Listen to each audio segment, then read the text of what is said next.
Hello mga ka-kitchen and welcome back to Kitchen Time with Anna. Most of the time, hindi ako kumakain ng processed foods but there are times na wala tayong choice kasi yun lang yung available.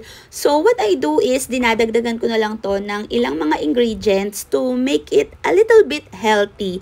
Kagaya na lang nitong hot dogs with wood ear mushroom. Tara, let's start!